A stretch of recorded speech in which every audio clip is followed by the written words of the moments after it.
శ్రీకాకుళం జిల్లా కాశీబుగ్గలో అతివేగంతో బైక్ నడిపి గొర్రెల కాపరి డి దానయ్య మృతికి కారణమైంది. వైసీపీ నేత మాజీ మంత్రి సీదిరి అప్పలరాజు కుమారుడు ఆరవ్ అని పోలీసులు గుర్తించారు. ప్రమాదం జరిగిన శుక్రవారం రోజు రాత్రి ఆరవ్ బైక్ లో పెట్రోల్ పోయించుకుంటున్నట్లు సీసీటీవీ ఫుటేజ్ దృశ్యాల విశ్లేషణ ద్వారా తేల్చారు. అయితే తొలుత అతన్ని కేసు నుంచి పోలీసులు తప్పించడం చర్చనీయాంశంగా మారింది. కాశీబుగ్గ సమీపంలోని పారిశ్రామికవాడ పాత జాతీయ రహదారిపై శుక్రవారం రాత్రి దానయ్య అనే వ్యక్తి నడిచి వెళుతూ ఉండగా ఎదురుగా బైక్తో వచ్చి ఢీకొట్టడంతో ఆయన ఘటనా స్థలంలోనే ప్రాణాలు కోల్పోయారు.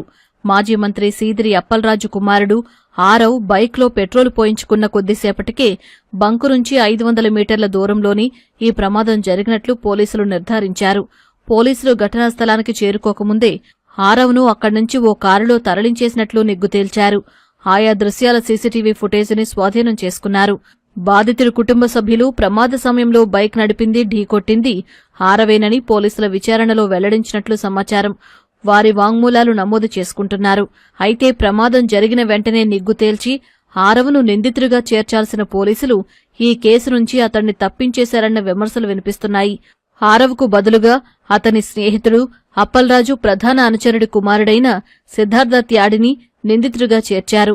అతన్ని వెంటనే అదుపులోకి తీసుకుని స్టేషన్ బెయిల్ ఇచ్చి పంపేశారు. 2 రోజులుగా ఈ వ్యవహారాన్ని కప్పిపెట్టేందుకు యత్నించారు. ఇదంతా రచ్చకెక్కడం, పోలీసుల తీరుపై విమర్శలు రావడంతో ఆదివారం దర్యాప్తు చేసి బైక్ నడిపింది, యాక్సిడెంట్ చేసింది, దానయ్య మృతికి కారణమైంది అప్పల్రాజు కుమారుడేనని తేల్చారు. సిద్ధార్థ త్యాడిని ఆదివారం ఉదయం మళ్లీ అదుపులోకి తీసుకున్నారు.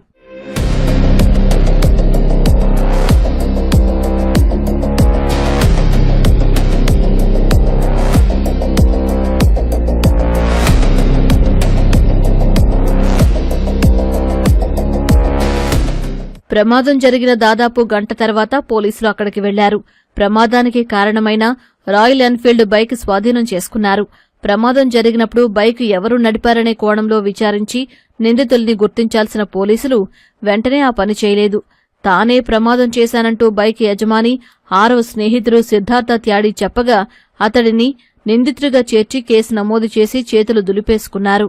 సీదిరి అప్పల్రాజు కుమారుడిని కాశీబుగ్గ పోలీసులు కేసు నుంచి తప్పించేందుకు ఎందుకు ప్రయత్నించారనేది చర్చనీయాంశంగా మారింది.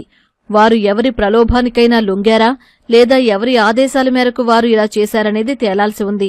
అసలు కారకుడిని తప్పించి అతని స్థానంలో మరొకరిని నిందితుడిగా చూపించడంలో తెర వెనుక ఏం జరిగిందనే కోణంలో పోలీసు ఉన్నతాధికారులు ఆరా తీస్తున్నారు. బైకు యజమాని సిద్ధార్థ అప్పల్రాజు పెద్ద కుమారుడు ఆరవ్ స్నేహితులు. సిద్ధార్థ తండ్రి పలాస కాశీబుగ్గ మున్సిపల్ కౌన్సిల్ సభ్యుడు, వైసీపీ మాజీ మంత్రికి అనుచరుడు కూడా. ప్రమాదం జరగ్గానే ఆరవ్ను స్థానికులు పట్టుకున్నారు. ఈ విషయం తెలియగానే సీదిరి అనుచరుగణం కొంత మొత్తం ముట్టజెప్పి మృతుడి కుటుంబ సభ్యులతో రాజీ చేసుకున్నట్లు సమాచారం.